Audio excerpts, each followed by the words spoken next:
இப்பொழுது திமுக ஆட்சி. இவர்களை பொறுத்த வரைக்கும் பேர் மாற்றம், பணம் தமிழ்நாடு அரசோடது இல்லை.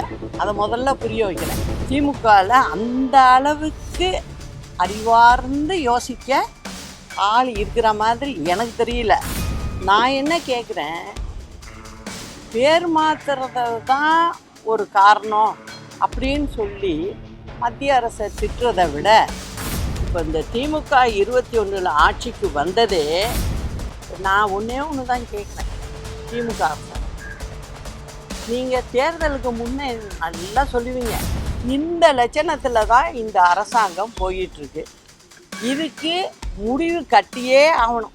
கிறிஸ்தவ பெருமக்கள் அனைவருக்கும் எனது கிறிஸ்மஸ் வாழ்த்துக்களை அன்போடு தெரிவித்துக் கொள்கிறேன். புரட்சித் தலைவி அம்மா அவர்கள் கிறிஸ்தவர்களுக்காக ஜெருசலேம் புனித பயணம் மேற்கொள்ள ஏழை எளிய கிறிஸ்தவர்கள் பயன்பெறும் வகையில் ஒரு திட்டத்தை கொடுத்து அந்த மக்களுக்கு நல்லது செய்துள்ளார். அதை இந்த நாளில் நினைத்து பார்க்கிறேன். மற்றும் இந்த கருணை இல்லத்தில் உள்ள அனாதையாக இங்கு இருக்கும் என்னுடைய சகோதர சகோதரிகளுடன் சேர்ந்து இந்த கிறிஸ்மஸ் விழாவை கொண்டாடியதில் மிக்க மகிழ்ச்சி. வேற என்ன கொஸ்டின் நீங்கள் கேட்குறேன்னா கேட்கலாம்.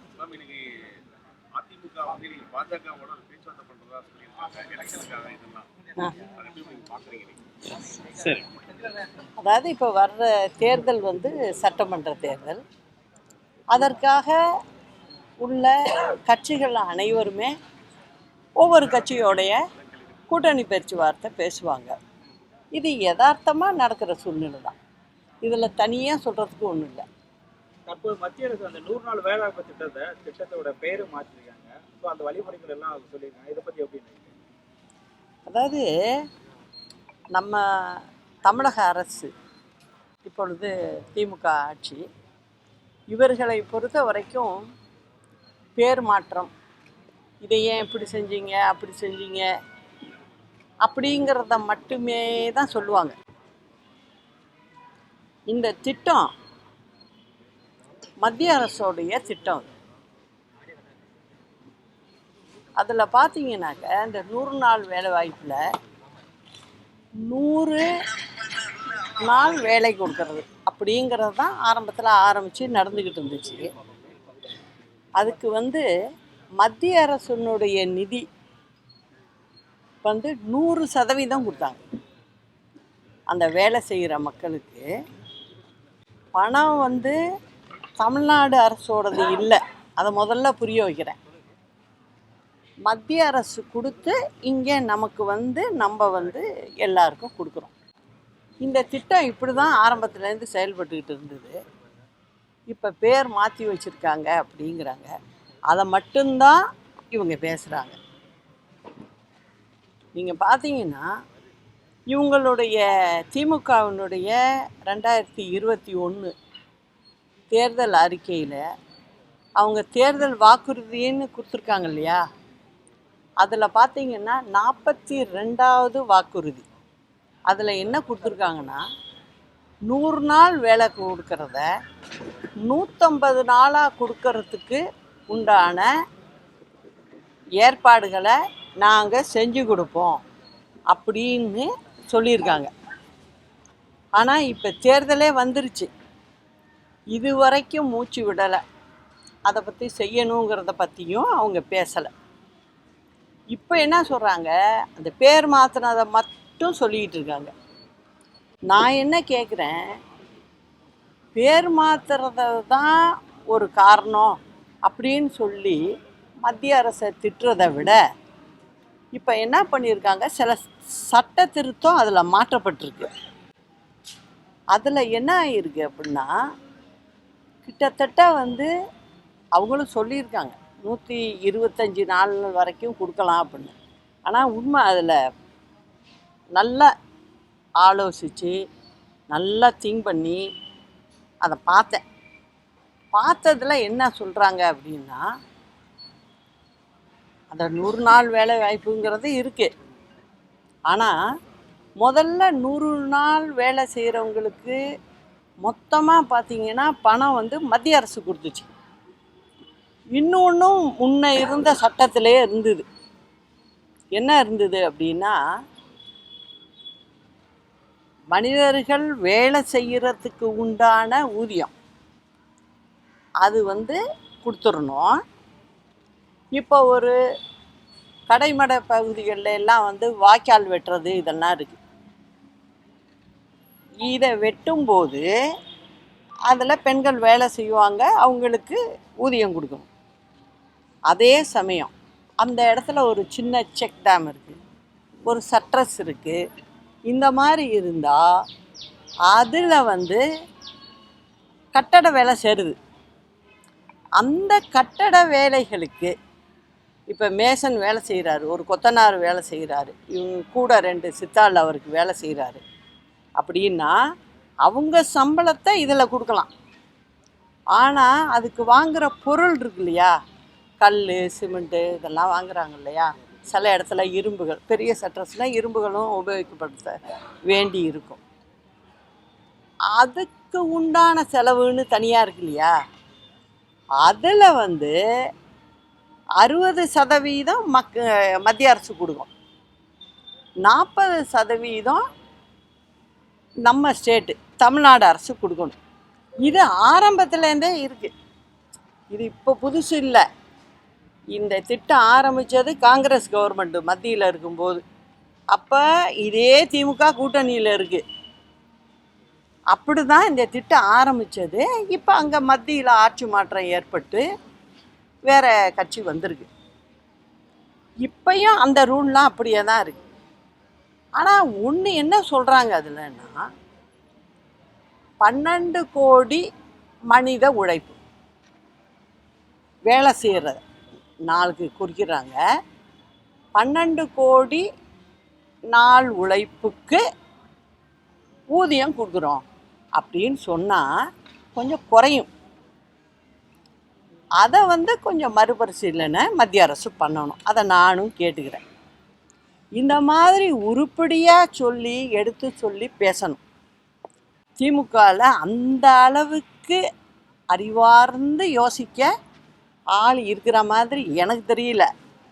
ஏன்னா இதுலையே நான் கிட்டத்தட்ட ஃபுல்லாக பார்த்துருக்கேன்.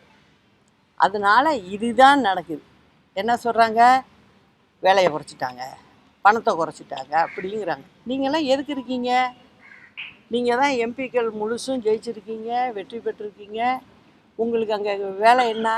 நீங்கள் போய் உருப்படியாக அந்தந்த டிபார்ட்மெண்ட்டு ஹெட்டை பார்த்து அங்கே போய் உட்காந்து பேசணும். பேசினால் நடக்காது எதுவுமே இல்லை. செய்ய முடியும்.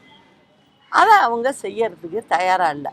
சும்மா சண்டை போட்டு இது பிஜேபி செய்ய மாட்டுறாங்க, அதை பண்ணுறாங்க, இதை பண்ணுறாங்கன்னு சொல்லி அப்படியே வந்து ஒரு மோட்டிவ், அதாவது என்னென்னா அவங்க ஒரு எதிர்ப்பு சக்தியை உருவாக்குறது.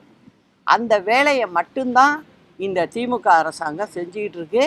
நான் தொடர்ந்து இதை சொல்லிக்கிட்டு இருக்கேன். இதனால் மக்களுக்கு வந்து பிரச்சனை ஏற்படுது. அது இல்லாமல் பார்த்துக்கணும் அப்படின்னு தான் நானும் சொல்லிக்கிட்டே வரேன். 2026 சட்டமன்ற தேர்தலுக்கான கால அவகாசம் நெருங்கிட்டே இருக்கு. தமிழகத்துக்கு எல்லா கட்சிகளுமே கூட்டணி பேச்சுவார்த்தையும் தொடங்கிட்டாங்க. ஆமாம். இதில் உங்கள் தரப்பு நிலைப்பாடு என்ன மேடம்? தேர்தல் நிச்சயமாக மக்களுக்கு வந்து எது நல்லது, எப்படி இங்கே ஆட்சி செஞ்சால் நல்லாயிருக்கும், தேர்தலை சந்திக்கிற திட்டம் அது நிச்சயமாக. எப்படி இவ்வளோ தூரம் நான் மக்களில் வந்து பேசுகிறேன், எல்லாம் பண்ணுறேன், அந்த மாதிரிலாம் ஒதுங்கி இருக்கிற ஆள் நான் இல்லை. அதையும் சொல்லிக்கிறேன். இப்போது ஒன்றே ஒன்று மட்டும் நான் சொல்கிறேன். இப்போ இந்த திமுக 21 ஆட்சிக்கு வந்ததே சில புரியாதவர்கள் செய்த தவறுனால இந்த தவறு நடந்துருச்சு. இனிமே அந்த தவறு நடக்காத பார்த்துக்குவேன். நிச்சயமாக மக்களுக்கு நல்லது நடக்கிற ஆட்சியாக, குறிப்பாக சொல்கிறேன், அம்மாவுடைய ஆட்சி நிச்சயம் நல்லது. வேற என்னம்மா பணி பணி நிரந்தரம் முதலான பல்வேறு கோரிக்கைகளை வலியுறுத்தி செவிலியர்களும் சரி, தூய்மை பணியாளர்களும் சரி தொடர்ந்து போராட்டத்துல ஈடுபட்டுட்டு வராங்க. தங்களுடைய வாழ்வாதாரமே முற்றிலுமா பாதிக்கப்பட்டிருக்கு அப்படின்னு சொல்லிட்டு ராப்பகலா போராட்டம் நடத்திட்டு வராங்க. ஆனா திமுக அரசு கண்டுக்கிற மாதிரி தெரியல. உங்களுடைய கருத்து என்னமா? அதையும் நான் தெளிவுபடுத்த விரும்புகிறேன்.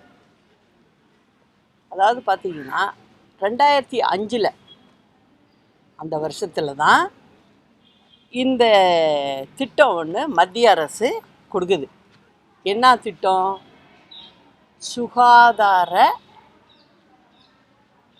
தேசிய சுகாதார திட்டம் அதுக்கு பேர். அதில் என்ன சொல்கிறாங்க, நமக்கு மட்டும் இல்லை இந்தியா முழுவதும் என்ன சொல்கிறாங்க, அதுக்கு இது மாதிரி ஹாஸ்பிட்டலில், அதாவது மருத்துவமனைகளில் வேலை ஆட்கள் இல்லாமல் கஷ்டத்தில் இருக்குது. தமிழ்நாடு மட்டும் இல்லை, எல்லா இடத்துலையும் இந்த நிலமை இருக்குது. அதுக்காக மத்திய அரசு ஒரு திட்டத்தை புதுசாக கொண்டு வருது. அந்த திட்டம் மத்திய அரசு செயல்படுத்தும் போது இங்கே முதலமைச்சராக இருந்தது அம்மா. அந்த சமயத்தில் அம்மாவும் அதை எடுத்து நம்ம தமிழகத்தில் நம்ம செய்யணும் அப்படின்னு சொல்லிட்டு செய்கிறாங்க.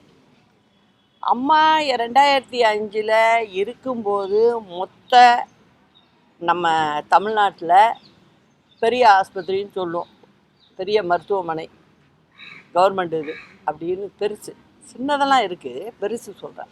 அங்கே மெடிக்கல் காலேஜும் சேர்ந்துருக்கும். அந்த மாதிரி இருக்கிற இடங்கள் 15 இருந்தது. அப்போ இன்றைக்கி 2025 பார்த்தீங்கன்னா கிட்டத்தட்ட 36 ஆயிடுச்சு.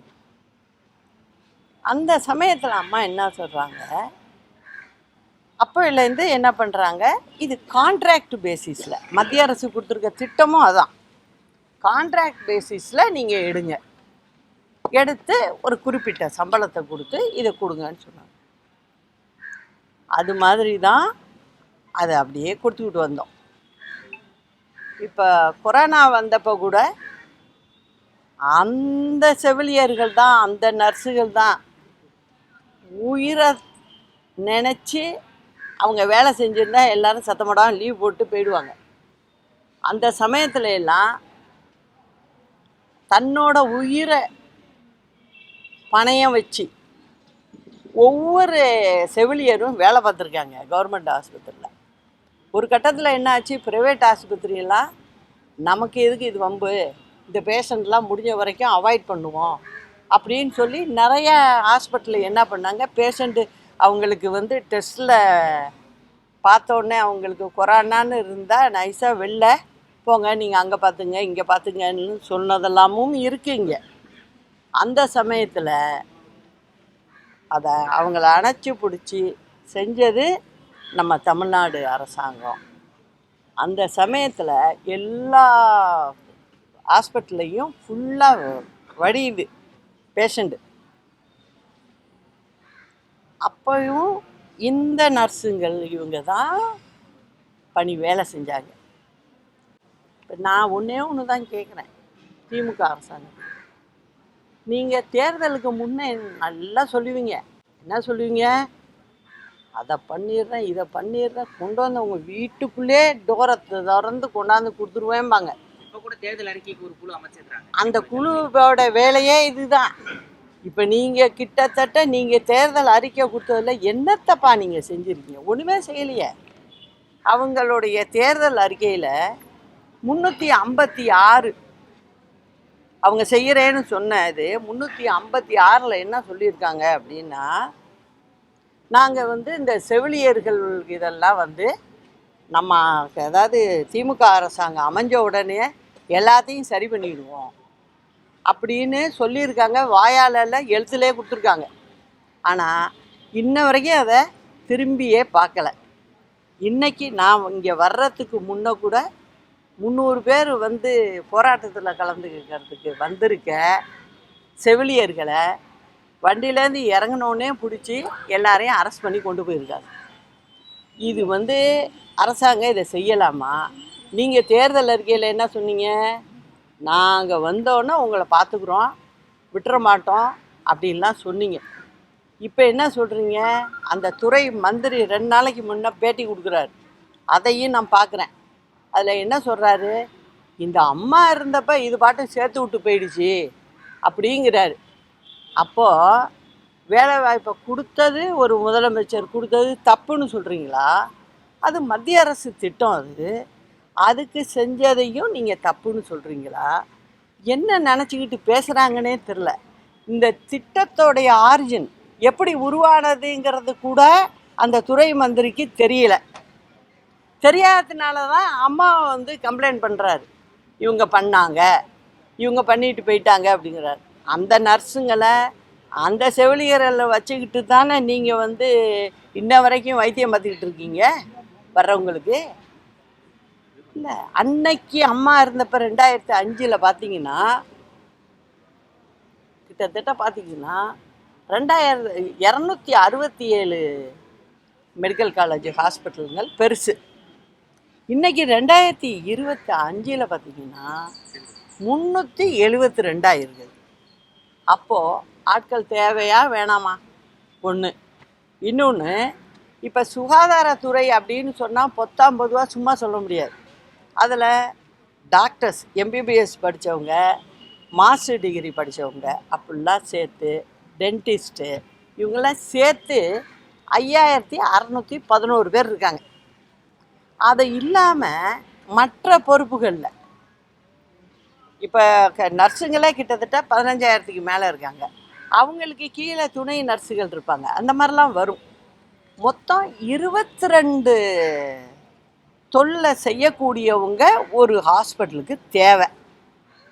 அந்த 22ஐயும் சேர்த்திங்கன்னா அதில் ஆம்புலன்ஸு டிரைவர் கூட வருவார். அந்த கணக்கில் தான் வருவாங்க அவங்கெல்லாம். மொத்தம் 54,900 பேருக்கு இந்த கான்ட்ராக்ட் பேசிஸில் இருக்காங்க. சரி, நீங்கள் அதை பண்ணிவிடுவேன் இதை பண்ணிவிடுவேன்லாம் சொல்கிறீங்கல்ல, அதை நீங்கள் 5 வருஷம் ஆச்சுல அழகா இதை எப்படி செட்ரேட் பண்ணுறது, என்ன பண்ணலாம் அப்படி நீங்கள் ஒரு யோசனை பண்ணீங்களா? எப்போதுமே ஒன்று செய்யணும்னு நினச்சோம்னா எல்லாத்துக்கும் மார்க்கம் இருக்குது. ஆனால் அதுக்குள்ளே புத்திசாலித்தனம் இருக்கணும். அது இல்லாமல் சும்மா நான் முதலமைச்சர், என் வீட்டில் ஒரு ஆள் துணை முதலமைச்சர் அப்படின்னு வண்டியை எடுத்துக்கிட்டு சுற்றிக்கிட்டு போலீஸை கூப்பிட்டுக்கிட்டு சூறை சுற்றி வர்றது, வாக்கிங் போகிறது, இதெல்லாம் செஞ்சுக்கிட்டு இருந்தால் ஆட்சியில் மக்கள் கஷ்டப்படத்தான் செய்யும். அதை தான் நான் திரும்ப திரும்ப சொல்கிறேன். உங்களுக்கும் வேலை தெரியல, அதிகாரிகளை எப்படி வேலை வாங்கணும்னு தெரியல உங்களுக்கு. இந்த லட்சணத்தில் தான் இந்த அரசாங்கம் போயிட்டுருக்கு. இதுக்கு முடிவு கட்டியே ஆகணும். முடிவு கட்டினாதான் தமிழ்நாடு மக்கள் கொஞ்சம் எந்திரிச்சு மூச்சு விட முடியும். அந்த அளவுக்கு இந்த அரசாங்கம் ரொம்ப கேவலமாக அரசாங்கத்தை நடத்திருக்கு. தமிழகத்தில் சட்டம் ஒழுங்கு தொடர்ந்து கேள்விக்குறியாகுது. அதாவது கொலை கொள்ளை இப்படி தொடர்ந்து நடந்து கொண்டே இருக்குது. சட்டம் ஒழுங்கு கேட்கவே வேண்டாம், அவங்களுக்கு அது பழகி போச்சு. சில பேர் நீங்கள் ஒரு 4 ட்ரிப்பு சொன்னாங்கன்னா இவங்க இப்படி தான் சொல்லுவாங்கன்ட்டு அந்த கணக்கில் இருக்காங்க அவங்க. கிட்டத்தட்ட இந்த மாதம் வரைக்கும் பார்த்தீங்கன்னா 7,000 கொலைகள் நடந்திருக்கு. எல்லா கொலையும் பட்டப்பகலில் ஓட விட்டு விரட்டி அடிக்கிறது, கொலை பண்ணுறது, இந்த மாதிரி 7,000 கொலைகள் நடந்திருக்கு. முதலமைச்சர் மூச்சு பேச்சு இல்லை, அதை பற்றி எதுவும் சொல்லலை. ஆனால் என்ன பண்ணுறீங்க, உங்களை எழுத்து யாரும் பேசக்கூடாது.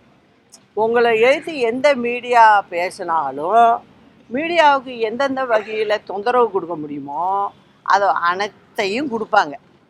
அதே போல் இப்போ இந்த வாட்ஸ்அப் சேனல் வந்திருக்கு, அதில் அவங்களுக்கு ஒத்து வர்ற மாதிரி இருக்கிறது மட்டும் என்ன வேணாலும் அங்கே உட்காந்துட்டு பேசலாம், யாரை வேணாலும் திட்டலாம், என்ன வேணாலும் பேசலாம்.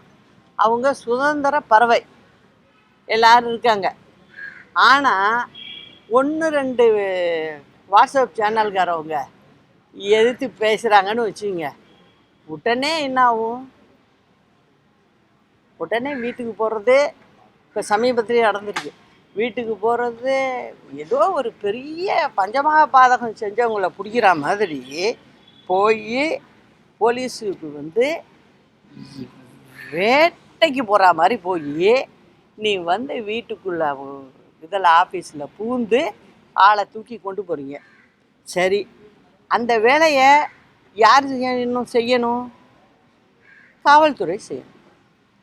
ஆனால் என்ன பண்ணுறீங்க நீங்கள்? தீயணைப்பு துறையும் அனுப்புகிறீங்கப்பா. நீங்கள் இது மாதிரி தீயணைப்பு துறையெல்லாம் இதுக்கு உபயோகிக்கவே கூடாது. தீயணைப்பு துறைங்கிறது எங்கேயாவது அசம்பாவிதம் நடந்திருக்கு, பெரிய அளவில் பற்றிக்கிட்டு எரியுது, அங்கே போகணும். அந்த மாதிரி இடத்துக்கெல்லாம் இந்த தீயணைப்பு துறை போக மாட்டேங்குது. அவன் 10 ட்ரிப்பு ஃபோன் பண்ணணும், 20 ட்ரிப்பு ஃபோன் பண்ணணும், பண்ணாதான் அப்போ தான் ஆடி அசைஞ்சு மெதுவாக போகுது. ஆனால் இப்போ சமீபத்தில் அரெஸ்ட் பண்ண போகிற யூடியூப் சேனல்காரருக்கு என்ன ஆகுது? தீயணைப்பு துறையும் போகுது. அப்போது அரசாங்கம் எந்த அளவுக்கு இருக்குங்கிறத பொதுமக்களும் புரிஞ்சுக்கணும், எல்லாரும் புரிஞ்சுக்கணும், மற்ற மீடியாக்காரவங்களும் புரிஞ்சுக்கணும். இது எதுக்காக நான் சொல்கிறேன்னா, யாருக்கும் எல்லாருமே ஒத்து ஊதிக்கிட்டு இருக்க முடியாது. மக்களுக்காக சேனல் நடத்துகிறவங்க ஓப்பனாக சொல்லி தான் ஆகணும். இப்போ நான் சொல்கிறேன்ல, என்ன பண்ண முடியும்? ஒன்றும் பண்ண முடியாது. நான் பயப்படுற ஆளுங்க கிடையாது, அது வேற. ஆனால் உள்ளதை சொல்லி ஆகணும். மக்கள் வந்து, தமிழ்நாட்டு மக்கள் வந்து நல்ல புத்திசாலிங்க. நான் திரும்ப திரும்ப சொல்கிறேன், நல்ல புத்திசாலிங்க. அவங்கள ஏமாற்றையெல்லாம் முடியாது. இந்த 5 வருஷம் நீங்கள் ஏமாற்றிட்டீங்க, இனிமே ஏமாற்ற முடியாதுங்கிறதையும் நான் இன்னைக்கு சொல்லிக்கிறேன். மேடம், இன்னைக்கு ஓபிஎஸ் வந்து ஆலோசனை கூட்டம் போட்டிருக்காரு. மற்ற கட்சிகள் எல்லாமே ஆலோசனை கூட்டம் போட்டாங்க. தேர்தலில் ஒதுக்கி இருக்க மாட்டேன்னு சொல்லியிருந்தீங்க. உங்களுடைய ஆலோசனை கூட்டம் எப்போ நடைபெறும்? தம்பி, டெய்லி நடக்குதுப்பா தேர்தல் தொடர்பாக. நான் அதை தான் சொல்கிறேன், தேர்தல் தொடர்பாக தான் சொல்கிறேன் நான். அதனால் வந்து நாங்கள் வந்து மீடியா கொண்டாந்து வச்சுக்கிட்டு இதை வச்சுக்கிட்டு பேசிக்கிட்டு இருக்க மாட்டேன். அதுக்கு உண்டான ஆயத்த பணிகள் எல்லாமே சரியாக போயிட்டு. அரசு ஊழியர்களுடைய போராட்டம் அறிவிச்சிருக்காங்க வர ஜனவரி 6ஆம் தேதி. ஏங்க, நான் ஒன்றே ஒன்று சொல்கிறேன், இவங்க தான் நான் சொல்கிறேனே எல்லாத்துக்கும் ஒன்று. இப்போ இந்த செவிலியர் இதுவும் பாருங்கள், 356 அவங்க தேர்தல் வாக்குறுதி, அது எடுத்து பார்த்தீங்கன்னா தெரியும். இப்போ என்ன ஆகுது? நீ பிடிச்சி உள்ளார போட்டுக்கிட்டு இருக்கீங்க, ஒரு முடிவுக்கு வர மாட்டேங்கிறீங்க, ஒரு ஆலோசனை பண்ண மாட்டேங்கிறீங்க, நல்ல ஆலோசனை பண்ண மாட்டேங்கிறீங்க, நல்ல விஷயத்த கேட்க மாட்டேங்கிறீங்க, நல்ல அதிகாரிகளை தூக்கி கொண்டு போய் அங்கே இங்கேன்னு போட்டுடுறீங்க. ஏன் அப்படின்னா, அம்மா வந்து நல்ல அதிகாரிகள் யாராக இருந்தாலும் உபயோகப்படுத்துவாங்க அவங்க. ஆனால் இந்த அரசாங்கம் அப்படில்ல. என்ன சொல்லுது? ஆஹா, அவங்க ஜெயலலிதா, அதனால் அவங்களுக்கு பதவி கொடுக்கக்கூடாது அப்படின்னு நல்ல அதிகாரிகள்லாம் இந்த அரசாங்கம் உபயோகிக்கவே இல்லை. அதனால தான் இந்த சிக்கல், இன்னைக்கு நடக்கிற நிகழ்வுகள்லாம் அதுதான்.